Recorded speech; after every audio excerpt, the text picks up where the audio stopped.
Mas hoje eu queria ministrar para você quando a fonte seca. 1 Reis, capítulo 17, versículos de 1 a 7, amém? Deixa eu ler então para nós iniciarmos a nossa prédica nessa noite. Então Elias, o tisbita, dos moradores de Gileade, disse ao rei Acabe: vive o Senhor Deus de Israel, perante cuja face eu estou, que nestes anos nem orvalho nem chuva haverá, senão segundo a minha palavra. Depois veio a Elias a palavra do Senhor, dizendo: vai-te daqui, vira para o lado oriente e esconde-te junto ao ribeiro de Querite, que está diante do Jordão, e há de ser que beberás do ribeiro, e eu já tenho ordenado aos corvos que ali te sustentem. Foi, pois, Elias e fez conforme a palavra do Senhor, porque foi e habitou junto ao ribeiro de Querite, que está diante do Jordão. E os corvos lhe traziam pão e carne pela manhã, como também pão e carne à noite. E ele bebia a água do ribeiro de Querite. Sucedeu que, passados muitos dias, o ribeiro se secou, porque não havia chovido sobre a terra. Amém? Queridos, a coisa mais preocupante, a coisa mais complicada para nós é que nós todos queremos ser guiados por Deus. Se eu perguntar a qualquer um e der a oportunidade para você entrar na live agora ao vivo, você vai dizer que o seu maior desejo é ser guiado por Deus, é ser direcionado por Deus. Mas nem sempre ser guiado por Deus passa pelo melhor caminho. Nem sempre ser guiado por Deus passa pela melhor estrada, entendeu? Se você ler na Bíblia personagens como, por exemplo, José, como, por exemplo, o próprio Elias, você vai ver Jacó, você vai ver que tem deserto, tem cisterna, tem mar, tem muralha, entendeu? Tem obstáculos diversos no caminho que você é guiado por Deus. Mas o mais importante é você não desistir do caminho. O mais importante é você não se afastar do caminho. O mais importante é você persistir no caminho. Lembram de Josué capítulo 1, versículo 7? O Senhor fala para Josué: tão somente ser forte, esforça-te para cumprir essa palavra, e não se desvie nem para a direita e nem para a esquerda, ou seja, fique no caminho. E olha que Josué enfrentou a perda do melhor amigo, ele enfrentou um Jordão para atravessar, ele enfrentou cidades fortificadas como Jericó, como Ai, e ele foi em diversas lutas, mas a palavra de Deus para Josué era ser forte, animado e não desviar da palavra, não desviar do caminho traçado por Deus para ele, entendeu? Então o segredo é ser fiel à palavra, o segredo é ser fiel. Deixe-me citar 3 textos para servir de base, de pano de fundo para a nossa prédica nessa noite. O primeiro texto está aqui em 1 Reis capítulo 16, versículos 29 a 34, que está escrito assim: e Acabe, filho de Oni, começou a reinar sobre Israel no ano 38º do rei Asa, que era rei de Judá. E reinou Acabe sobre Israel e Samaria 22 anos. E fez Acabe o que parecia mal aos olhos do Senhor, mais do que todos os reis que foram antes dele. Sucedeu que, como se fora coisa leve andar nos pecados de Jeroboão, filho de Nebate, ainda tomou por mulher Jezabel, filha de Etbaal, rei dos Sidônios, e serviu a Baal e se encurvou diante dele, e levantou um altar a Baal na casa de Baal, que edificara lá em Samaria. Também Acabe fez um bosque, de maneira que Acabe fez muito mais para irritar o Senhor Deus de Israel do que todos os reis que foram antes dele. E em seus dias, ou dos dias de Acabe, Iel, o Betelita, edificou a Jericó.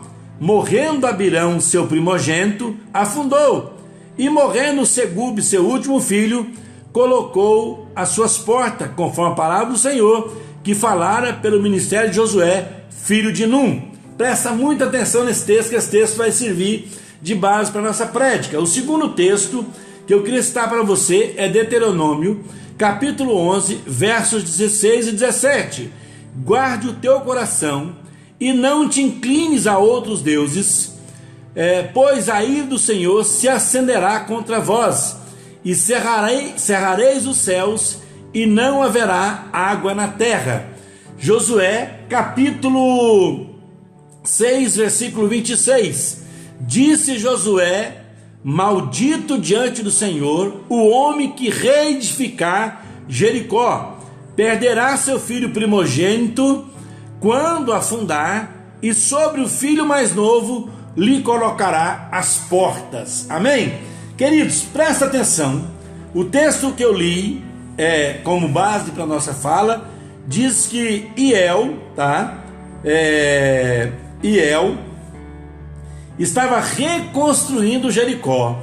Quando eu iniciei a fala, eu disse que Josué passou por dificuldades, mas foi fiel à palavra, e ele lançou uma profecia dizendo que depois que destruiu Jericó, que maldito seria qualquer homem que tornasse a reconstruir Jericó, que quando ele abrisse a fundação da cidade, ele enterraria seu filho mais velho, e quando ele colocasse as portas, enterraria seu filho mais moço. E o texto que eu li, aqui no versículo 34, capítulo 16, diz que nos dias de Acabe, Hiel, betelita, edificou Jericó, e morreu Abirão, seu filho mais velho, quando ele fundou, e morreu Segube, seu último filho, quando ele colocou as portas, cumprindo a palavra de Josué. E Deuteronômio capítulo 11, 16 e 17, Moisés fala que guarda o coração e não te inclines a outros deuses. E Acabe, no texto do capítulo 17, que eu li, diz que ele inclinou-se a Baal, passou a servir Baal, porque Jezabel era sacerdotisa de Baal, e Etbaal, rei dos Sidônios, era sacerdote de Baal, e então Acabe foi atrás dele. E a Bíblia diz que, fazendo assim, Deus cerraria os céus e não choveria, não haveria água na terra. Então, Hiel começa a reconstruir Jericó. Acabe querendo alargar o seu domínio, ele não está nem aí para a palavra, ele não está nem aí para o que Deus falou. Ele estava na teoria da vaca para o que Deus falou. Mas a desobediência à palavra provocou a morte dos seus filhos, dos filhos de Hiel. Talvez Elias foi ao funeral, nós não podemos afirmar isso com certeza, mas nós podemos, por inferência, dizer que talvez Elias foi no funeral, porque quando você estuda os escritos do Dr. Flávio José, um grande historiador dos judeus, ele diz que Elias discutiu com Acabe por causa da desobediência de Acabe. Tanto que o versículo 1 do capítulo 17 que eu li, no original ele fala assim: então por causa deste fato Elias discutiu com Acabe. Então, por causa de quê? Porque Hiel começou a reconstruir Jericó e cumpriu a palavra, enterrou o filho mais velho, enterrou o filho mais novo, porque desobedeceu a palavra e a palavra cumpriu. A Bíblia diz que Deus não é homem para que minta, e nem filho do homem para se arrepender. Se ele falar, ele vai cumprir, pronto, acabou, até logo. PT, saudações. Você gostando ou não, a palavra do Senhor não falha, a palavra do Senhor não muda. Você entendeu? Aqui eu começo a pregar a minha ministração nessa noite, que é quando a fonte seca. Amados, nem sempre Deus nos manda para o melhor lugar. Eu já falei isso na introdução da minha fala, O versículo 3, a Bíblia diz que o Senhor falou para Elias: retira-te daqui, você sai daqui, sai desse lugar, vai, vira para a banda oriental, para o lugar que eu vou te mostrar, vai lá para a beira do Querite, lá tem uma caverna, esconde lá, eu vou fazer com que os corvos, ou seja, os urubus, levem carne e pão para você, mas água você vai tomar do Querite, então você vai daqui, a água de lá. No primeiro momento, assim, a grosso modo, dá a entender que Deus estava livrando Elias, e realmente estava livrando, que Acabe era muito mais forte humanamente falando, ele era muito mais forte, e só que Deus não revelou para Elias a situação real do Querite, sabe? É uma região ameaçada já pela seca, e agora o meu amigo Elias profetiza que não vai chover. E é interessante que eu já vi gente demais pregando, dizendo assim, e Elias disse assim, diz o Senhor. Não, ele está dizendo claramente aqui, ele fala aqui, no versículo 1, vive o Senhor, Deus de Israel, cuja face estou, que nestes anos nem orvalho nem chuva haverá, senão segundo a minha palavra. Por quê? Porque Elias conhecia a Bíblia. Ele sabia que a Bíblia dizia que se alguém se curvasse diante de outro Deus, Deus iria cerrar o céu. Então ele só chamou a existência a palavra. Ele só chamou a existência aquilo que ele conhecia. Amados, a palavra de Deus é clara quando ela diz que o Espírito Santo te faz lembrar de algo que você já leu. Não tem como você lembrar de algo que você não leu. Então Elias conhecia a Torá, conhecia o Pentateuco, ele sabia que Deus tinha prometido isso, então ele declarou a palavra. A coisa mais interessante do mundo é você aprender a declarar a palavra.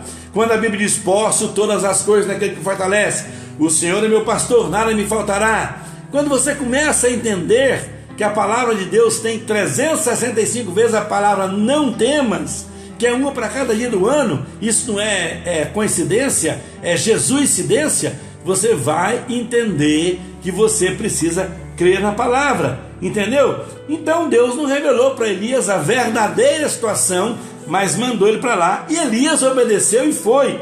Elias foi, estava tudo de acordo com a palavra, mas a cada dia que Elias acordava, o querite tinha menos água. Cada dia que Elias acordava, o querite tinha menos água do que ontem. Todo dia ele percebia que a água estava minguando, estava acabando, sabe? Irmãos, às vezes nós achamos que ser fiel a Deus é sucesso garantido. Não, eu tenho pregado isso aqui toda segunda-feira, chega a ser repetitivo, que Jesus em João 16:33 diz que no mundo tereis tribulações. Eu tenho dito que Moisés falou lá em Deuteronômio capítulo 8, versículo 2, que Deus permitiu que os israelitas passassem um terreno que seria passado em poucos dias, levasse 40 anos para provar qual que estava dentro do coração deles, se seriam fiéis a Deus ou não. Você entendeu? Então, até que um dia Elias acordou, penso eu, né? Estou conjecturando, com a toalhinha no ombro lá e com o barbeador para fazer a barba, para poder preparar para mais um dia de milagre na sua vida, né? Para mais um dia de experimentar o sobrenatural de Deus, que era o urubu trazer comida para ele, e ele acorda, o querido secou. Acabou a água, não tinha mais água, só pó. Aí eu entro na segunda questão desse texto, na segunda verdade, né, Beto? Que esse texto me mostra. O que você faz quando a fonte seca? Quando tudo dá errado, o que você faz? Primeira lição: nos caminhos de Deus não há surpresa. Você acha que Deus não sabia que queria secar? Sabia. Você acha que Deus não tinha consciência que isso ia acontecer? Tinha. Deus está preparando Elias para algo muito maior, para algo muito mais grandioso. Você entendeu? Irmãos, é bobeira você pensar: nossa, estou passando por isso, será que Deus não está vendo? Está vendo. Deus tem tudo sob o seu controle. Jó fala que bem sei que tudo podes, meu amado, e nenhum dos seus planos podem ser frustrados. Então, Deus sabia que o querite ia secar um dia, tá? O querite já estava nos planos de Deus. A luta que você está passando já estava nos planos de Deus. A dificuldade que você está passando já estava nos planos de Deus. Você entendeu? Você deve se perguntar: por que eu estou com blusa num calor desse? Porque eu peguei uma pneumonia. Você acha que eu queria estar com uma pneumonia? Fui no médico sábado de noite, hoje de manhã, tomando remédio forte. Por quê? Porque se instalou a pneumonia em mim. Você acha que Deus não sabia que ia acontecer? Sabia.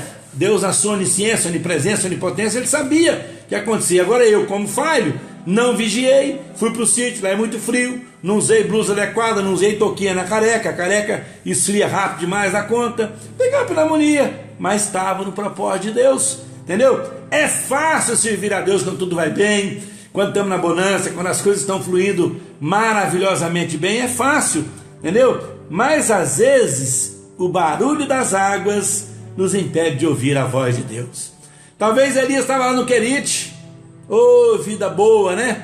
Água potável, limpa, clara, gostosa. O urubuzinho traz um bifão de filé mignon ali para mim, e traz um pãozinho gostoso, e tá tudo tranquilo, tudo beleza. Você entendeu? Mas aí ele começou a perder a percepção do que Deus queria. Irmãos, cuidado, às vezes a zona de conforto te impede de ouvir a voz do Senhor. Cuidado, às vezes aquilo que você tanto almeja, pode atrapalhar você de ouvir a voz de Deus. Tem tanta oração que não é respondida, porque Deus sabe que se responder, você vai se afastar dos caminhos dele. Então, para poupar você, para guardar você, para resguardar você, Deus vem te dar. Você entendeu? Então, tem muita gente que está em querite, sabia disso? Fazendo a vontade de Deus, mas sem água, sem unção. Você entendeu?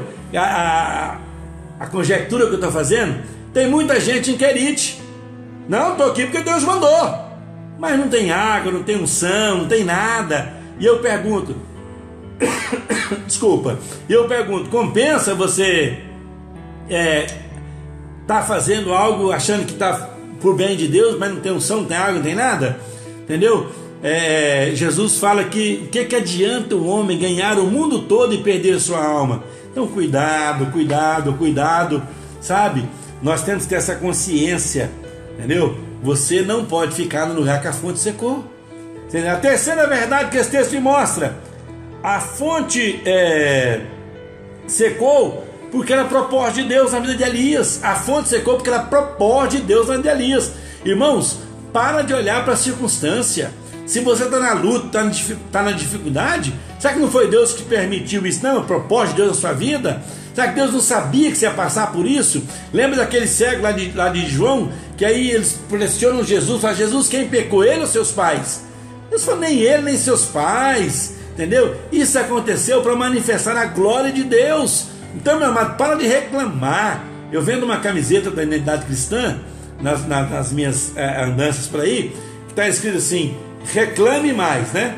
Aí tem um X do ré, aí fica clame mais. Então para de reclamar e começa a clamar a Deus e para de bobeira, você entendeu? Porque Deus tinha propósito nisso. Não é porque Elias pecou, porque ele errou, não. Às vezes a pessoa pensa que você está na dificuldade é porque está em pecado, é porque está errado na sua vida. Para de conjectura. O próprio Jó, quando estava lá no monturo, lá, cheio de chaga, cheio de doença lá, os amigos dele: Jó, quem sabe você ofendeu a Deus. Para com isso, meu irmão. Para com essa bobeira, entendeu? Tem gente que demoniza tudo, é uma complicação danada.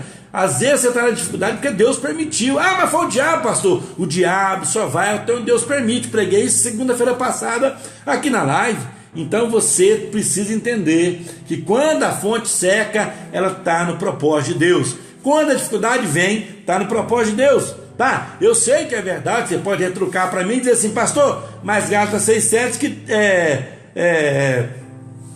tudo que eu planto eu vou colher. Irmão, mas nada a ver com a fonte quando ela seca. Ali é outra coisa. Você vai plantar algo ruim, você vai colher. Mas você não plantou. Elias estava em pecado? Não estava. Elias estava fazendo a vontade de Deus, entendeu? Quando a fonte seca é porque Deus está preparando algo novo para nós. Quando a porta fecha, é porque Deus tem uma janela maior para você. Então para com essa bobeira e espere em Deus. Você entendeu? Atenção, você cuja fonte secou, está em dificuldade, entendeu? Não desespere, confie em Deus. Elias, na hora que a fonte secou, ele foi procurar ouvir a voz de Deus, procurar ouvir o que Deus estava falando para ele naquela hora. Aí eu entro na quarta verdade do texto, tá? Deus conta conosco para ensinar as pessoas, tá? Os outros de como depender dele. Você está entendendo? Mesmo sem água, Elias não desesperou. Mesmo querido seco, Elias não desesperou. Ele ouviu a voz de Deus e seguiu. Deus mandou ele sair e ir para Serepta. Irmãos, Deus manda ele ir para Serepta. Eu vejo aqui algo tremendo. 2 processos. Primeiro, havia uma seca enorme na região de Serepta. Enorme. Mas Deus preparou Elias quando o ribeiro de Querite secou. Aí ele preparou ele. Olha, lá não tem água, mas você vai para lá. E a segunda verdade, que Serepta era a sede do culto a Baal naquela região. Irmãos, o homem tinha acabado de afrontar o rei Acabe por causa de Baal. Tinha acabado de afrontar Jezabel, que era sacerdotisa de Baal. Tinha acabado de afrontar o pai dela, Etbaal, rei dos Sidônios, que era sacerdote de Baal. E aí Deus manda ele para lá. Parece que Deus leva Elias para o pior, não parece? Agora, ao levá-lo para Sarepta, 3 coisas maravilhosas acontecem, 3 verdades absolutas. Primeiro, reforçar em Elias a dependência de Deus. Ou seja, a fonte secou, você vai para um lugar que não tem água, mas eu sou o Senhor na sua vida. Eu já preparei uma viúva lá para te servir, sustentar você. Então, irmãos, a primeira coisa quando a dificuldade vem é que Deus quer reforçar em nós a ideia de dependência a Ele, de dependermos somente dEle, de entregarmos o nosso caminho ao Senhor, de confiar nele, descansar nele. A segunda verdade, preparar Elias para o confronto com Baal. Deus queria levar ele para a sede do culto a Baal naquela região, para prepará-lo para o confronto. Irmãos, eu vejo irmãos com cada bobeira, cada coisinha, né? Agora mesmo eu recebi essa semana uma pessoa me disse assim, que ele é contra dízimo, ele é contra falar em línguas, ele é contra profecias, ele é contra um monte de coisa. Você acha que eu perdi tempo de discutir com esse cara? Você acha que eu perdi tempo de ficar? Não!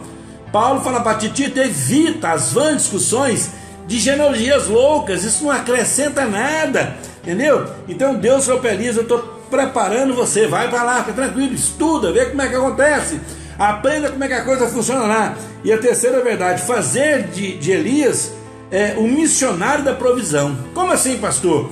Missionário da provisão, irmão. Eu só posso oferecer para o outro aquilo que eu tenho. Eu só posso falar para o outro aquilo que eu já passei por aquilo. O verdadeiro líder não manda, ele vai junto, ele lidera pelo exemplo. Então Deus falou para Elias, você vai lá, vai ensinar para as pessoas como é que é viver da provisão de Deus. Aí ele encontra uma viúva que está lá catando gravetos para fazer um bolo para ele, para o filho, com a última farinha que ela tinha, com o último azeite que ela tinha, para poder fazer ali para Elias, a região de fome. Ele fala, não, faz primeiro para mim, porque Deus não vai deixar faltar na sua vida. Irmãos, toda dificuldade que você passa é uma experiência que você adquire para poder pregar para o outro, para poder ensinar para o outro. Então, pare com isso e descanse em Deus, conforte seu coração no Senhor, porque Deus está preparando.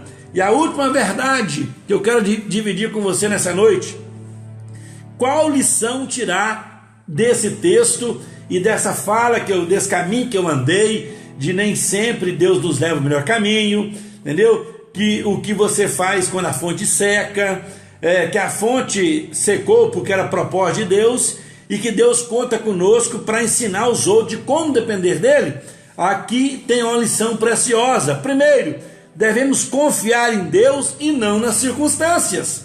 Se Elias olha para a circunstância, Deus, o carito secou, não tem água, como é que eu vou andar até Sarepta? Está faltando água na terra toda. Ele não olhou para a circunstância, ele olhou para a palavra, ele confiou no que Deus tinha para ele, sabe? Então, a primeira coisa que eu preciso entender quando a fonte seca é que eu devo confiar em Deus e não na circunstância, e não na situação, e não no que está aparentemente. A Bíblia diz que Deus não vê como vê o homem, e tem mais, Isaías fala que assim como o céu está distante da terra, os meus pensamentos estão distantes dos seus. Então Deus, ele pensa diferente de mim, ele age diferente de mim. Então eu não posso me ater às circunstâncias, mas confiar naquilo que Deus falou comigo, naquilo que Deus prometeu para mim. Outra verdade, quando a fonte seca, eu preciso parar e ouvir o que Deus está falando. Irmãos, eu vejo gente orando, eu vou muito em vigília, graças a Deus, né? Sempre que eu posso, eu estou indo nas vigílias, que é o local que o povo ora. E mesmo nosso pastor Darlan, nosso pastor presidente, e nós estamos na festa da oração na igreja, e ele sabe que eu não estou indo, por causa já tinha compromisso pré-assumido, mas lá na nossa sede, todo culto começa com oração de joelho, um grande período.